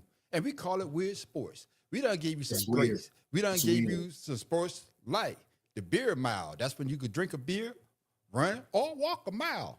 Hey, and Triller racing. Triller racing. That's right. We also gave you pillow fighting. I forgot about pillow fighting, man. That you could do pillow fighting. Lord. We also do chest boxing. Oh man, and Pharaoh, one of Pharaoh's favorite, fighting in a goddamn phone booth. Oh, that's it, man. Yeah, you know what I'm saying? You can't run, you can't hide. That's it. Knuckle and bows, baby. Knuckle and bows. That's right. And if you want to be a professional, we gave you rock skipping. And with Pharaoh, to be a professional, how much does it cost you? Just $10 little dollars. Sport of 2025. That's $10. $10. You get a jersey, your River Rocks. Have at it. Well, what kind of River Rocks? You can't just pick any rock. The flat one, a little bit shine on it. Boy, gotta be smooth. It gotta be smooth. We don't give you so many goddamn weird sports that you could go out there and be entertained, or better yet, entertain us, because we want to see them and we're gonna laugh. So this week, weird sports, Pharaoh King came through. My brothers. Oh God, I'm scared. I forgot what I said his ass. It's gonna be a surprise. Don't worry about it. You can remember once you see it, though. And here it is. I'm nervous.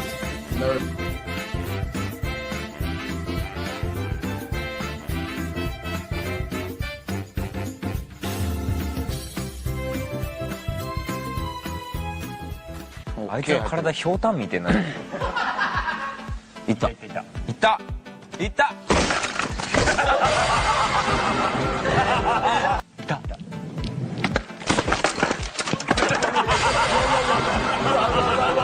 番組のために。うわー！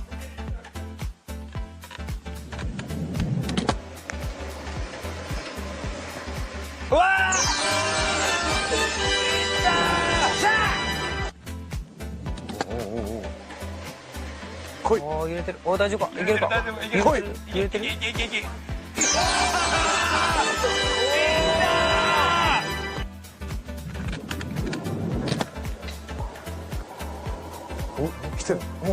来てる。いいよ。来い。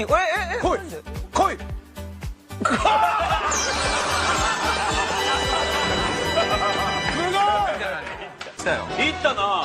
じゃあ俺ちょっとな、実はガーンってなった瞬間にブレーキを足で踏んじゃったんだよ。だってスピードはせやねん。そんな速くなかったよ。遅めで来てたよ。半分ぐらいでも諦めがかかってんけど最後までいけたから。あれいった。これ強いわ。これ。There it is, fellas. The Scooter Championship in Japan. Pharaoh sent me that shit. Tim, I had you in mind when I saw this because you're the only one on this panel that's skinny enough to actually get through that. You daggone skinny. There is a size. There is a size requirement, and I was like, Tim is it. I'm gonna be the one to stand up there, and then I'm gonna throw my scooter at the last minute and just knock all them joints down. No, your head and knock everything down. I thought you were gonna say Tim Dog. They had two things Tim Dog like. But Tim Dog, he's skinny for one thing, and he likes animals. Insects, and they were dressed up like a frog. So Tim Dog, that's the best of both worlds for you. Yo, if you put on a costume like that, please send me a picture. I tell you what, if I get through that motherfucker, boy, I'm making more. I ain't gonna be no Hoyda. I'll be like, who that motherfucker? That motherfucker went for 10. Hey, you saw how he flipped the goddamn scooter when he did the 30? He like, that's right. That's right. He came up there like he was Shandor Sanders. Like, what? What did he just do? He said, "Who the man in Chinese?" I just You gotta can't do say, that and have swag. You can't do that and have no swag. it's amazing. It's amazing. Like, hey, if you realize this had no white people involved, Because they're this is the first one he had no white people involved, man. Joseph, with them Or black. Or black. He call him Teletubbies. He called him anorexia. No, God damn it, Joe. Yo, I'm telling you, man. Yo, Joe be on it sometimes, yo. I think Joe be drinking when he watching this stuff because he be on Oh it. no, Joe be drinking. Joe be drinking. Those Japanese shows, man, they got something going on, man. I don't know what it is. Ladies and gentlemen, that is our weird sport of the week. If you know a weird sport, send it to us, man, so we can put it out there. I'm gonna start sending it out to my people to some send me people weird are not sports true they see. athletes. If you're not a true athlete, if you're not in the lifting heavy weights or getting tackled on the football field or shoot a basketball, playing golf, tennis, whatever. If you're not a true athlete, we have sports that you can actually do. I'm telling you. Oh my goodness. You got We have strong sports that you feet. can We actually got do. toe wrestling. That's right. Hey, we got so many goddamn sports out there for you to go out there and do. But if you know a weird sport, hey, send it to us, man. Hey, you I know got a what I'm weird saying? sport Because we getting out of love bed to every see. day. We love to see. That ain't no sport. That's a hobby. That's a damn sport. I'm sweaty by the time I get out of bed. Hey, Joe. what's the last sport? What I forgot what it's called. They even got a sport. If you don't even got a motorcycle, you can act like you got a motorcycle and get out. Oh there. yeah, equestrian motocross. Don't do that. No, don't, please, Lord, don't do Equestrian that. motocross. Oh shit! But ladies and gentlemen, that's Just our like weird hobby sport of the horse. week. But now it's that time. I don't know what Shada was doing. He's trying to take Pharaoh King shine because Pharaoh King is the one that do the goddamn trivia around here. Well, I Shada, said I his changed it goddamn up this trivia week, question. daggone I it. see what you're saying, trying to steal Pharaoh's shine. But now, ladies and gentlemen, it's time for my main man, Pharaoh King, trivia question of the week.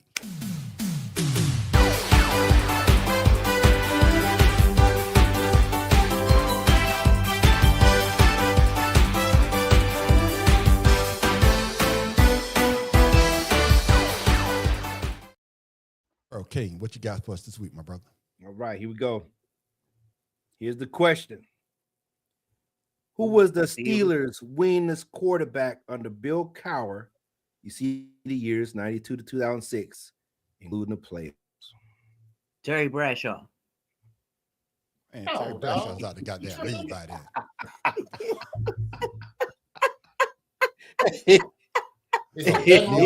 Ain't nobody but Ben Worthlessberger. Neil O'Donnell. Oh, Neil Yeah, O'Donnell. he got it. you know what? I forgot about Neil O'Donnell. Yeah, he got it. That's him. Yeah, Neil O'Donnell was there for a couple years. yeah, Neil and O'Donnell. Worthlessberger didn't. Yeah, Yeah, Neil O'Donnell. What you got, Joe? What you got? come on, JoJo. I'm not even gonna sit here in front and act The like world this. is calling. It's gotta be him. It can't be nobody else. Because Roethlisberger wasn't with him that long. Roethlisberger No, was with freaking daggone Tomlin. Yeah, but he was with Bill Cowher towards the end of his career. Yes. But Neil O'Donnell was there before him, so yeah. Yeah, wasn't Neil O'Donnell the one that was throwing to the damn Cowboys cornerbacks? Oh yeah, Missing all his damn receivers at their Super Bowl. He throwing to Sheldon Brown. Sheldon Brown. Number 24 for the Cowboys. Sheldon Brown. Yeah, trust me, I know. Hey, come on, Joe. Where you at, Joe? Joe's still looking. He's still Googling. Oh, he Googling? He's Googling. Too late, Joe. Gotta go. Come on, Joe. What's the answer, Pharaoh? And what's funny is, Shada said his name earlier today. Cordell Stewart. Oh shit! I thought it was Neil O'Donnell. Oh, Joe got it. Oh shit! Joe got Googled it. it. He done Googled. Yeah, he Oh, Googled shit. it. He Googled. It's too late now, Joe. Shit. Joe, Oh, it don't count. Cordell was the one?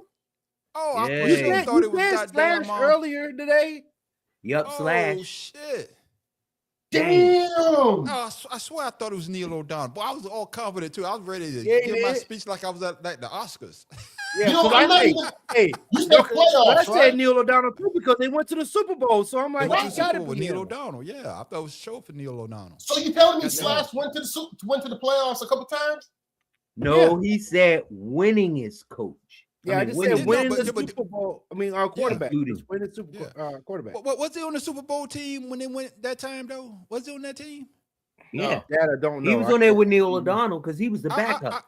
I thought he was on that team. He was Neil O'Donnell's backup. I'm not sure. I thought he was on that team though, because he came out early 90s. Yep. Out of I Colorado. graduated in 95. So didn't they win? Colorado won the national championship with him, didn't they? Oh, that's a good one. I remember him winning the national. Yes, he did win the championship with Colorado. Yeah, I remember because I forget who they beat.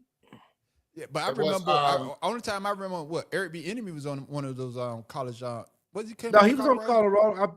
Hold on a second. I remember that team winning the national championship with Eric B. Enemy on that team.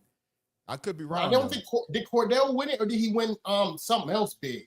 Look at Joe say I didn't Google it. Cordell's the only other quarterback I know besides Big Ben. Okay. You's a liar. You's a lie. Ladies and gentlemen, this is the first time he gives somebody in the comments, but he part of the show. Joe, Negro, please. Negro, please. Yeah, so he came out in 95. Okay. He came out in 95. He was a 60th pick in 95. Yeah, because he was on that team. I joined the Army in 95. Yeah, like I remember. He was on the team that won. Yeah. He was on that team then. And Mike McCarthy. Oh, my goodness. And Mike Tomlin. Oh, snap. Yeah, there it is, ladies and gentlemen.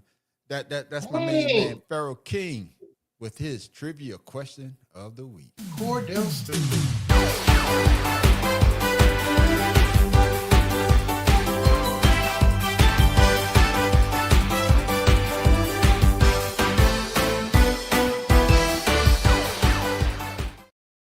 Ladies and gentlemen, he acted like he was going to cry last week. So, Tim Dahl, where the fuck you get that from?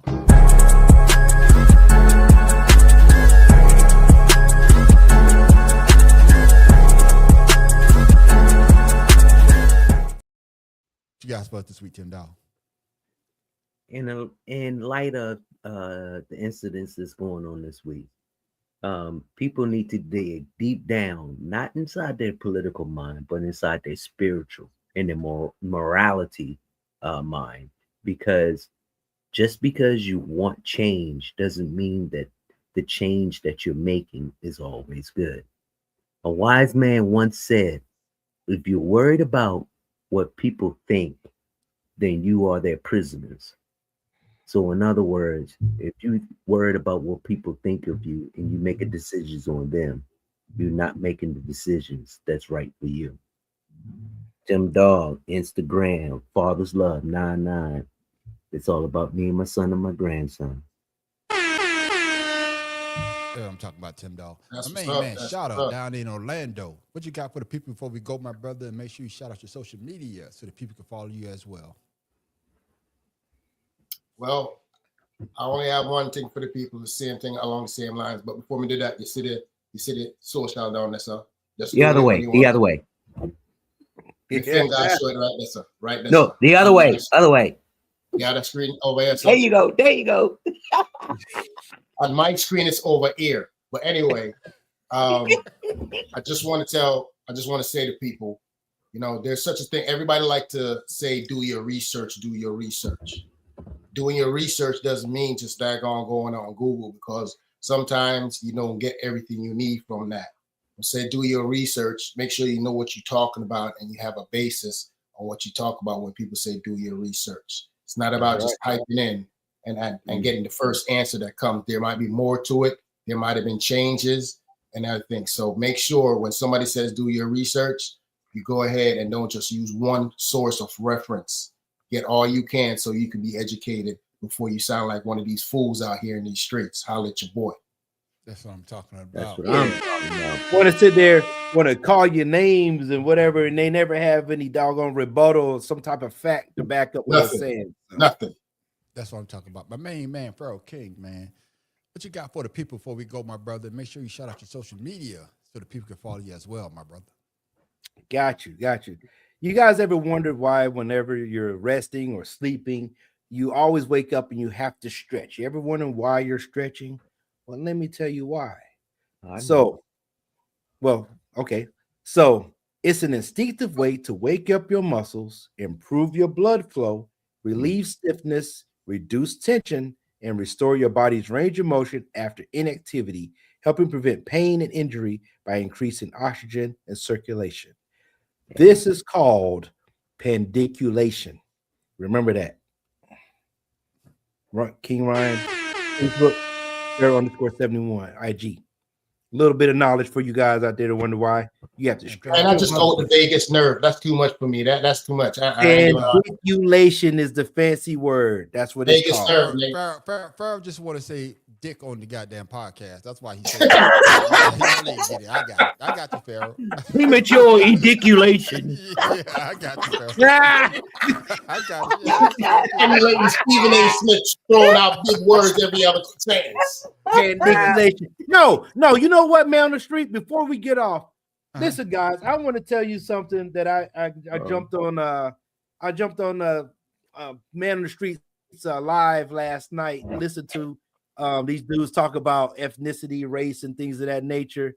And this one individual kept using $30 and $40 words, and as good as it sounded, he was overqualified for the conversation at hand, because in whatever that Wade dude was, he needs to get into a time capsule. I don't know what the fuck wrong with that dude, but for them to talk about whatever their background is or their identity or whatever their cultural background, it went nothing with the question that the man was asking. And whenever the man on the street was trying to make a point, these jokers kept going back and forth with each other, and none of them really had a point. I didn't understand the point, man on the street. I got you. I understand what you. Plus, you had too many people. Hold on, Farrell. Let me say what I got to say. First of all, it wasn't my line. My bad. I was invited to a panel. Right. My main man Vulcan on the Vulcan soapbox, and for me, I thought it was pretty interesting because you get different views. So it was pretty interesting. So I would like to thank them for reaching out to me and saying, hey, man, would you like to be part of our panel? Which I did, had a good conversation. And, he gave me the chance to sit behind the scene and not have to control the board. Right. Tim Dog, you know what I mean? So there wasn't I was asked to join the panel, and I was glad that they invited the man on the street to give my opinion on certain things. But, ladies and gentlemen, so once again, Mr. Vulcan himself, my man, I'm going to mess his name up. But you know who you are. Thank you for sending the invite. Thank you for sending the invite out to me, and I greatly appreciate it being on the panel.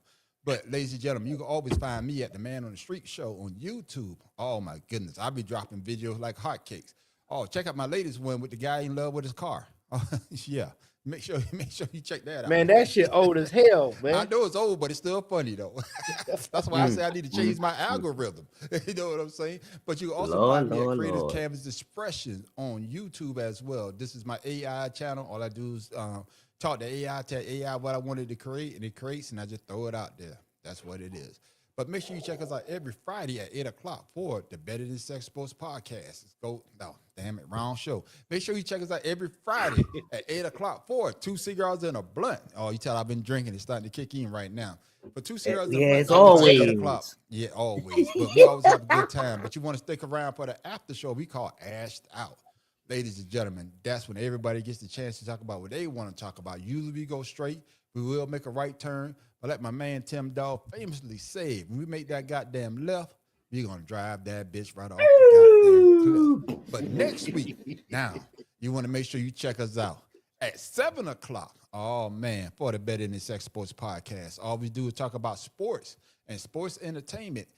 Unless Tim Dog talking about some goddamn animals. And Pharaoh, when Pharaoh was saying this shit, I like 5 more years for cicadas. The shit done jumped from Pharaoh from Tim Dog to Pharaoh. He talking about some shit Tim Dog usually talk about. His goddamn shit threw me off. But make sure you check us out next Wednesday at 7 o'clock for the Better Than Sex Sports podcast. We talk about sports and we do that very well. And with that, ladies and gentlemen, I am the Man on the Street. This is Pharaoh King. Sorry for being late. Why do cigarettes are good for the environment? Because they kill stupid people. Tim Dog from Be More Careful. I was going to give you the nigga button, but no, you don't get that one. I got it. Like Shout out to Orlando, and the herb still rule the planet. The herb elevate the mind. And we're talking natural herbs there. That's right. Make sure you check us out this Friday night for Tuesday Button going down at 8 o'clock. It's going to be an interesting show because there's a lot of shit that's going on in the world today, especially in this goddamn USA. And with that, ladies and gentlemen, we're out. Make sure you be out there safe. You're still cold out there. Right. Make sure you wrap up for cold and wrap up the other way as well. And with that, we're out. No 60-year-olds with kids. You stupid. Get off.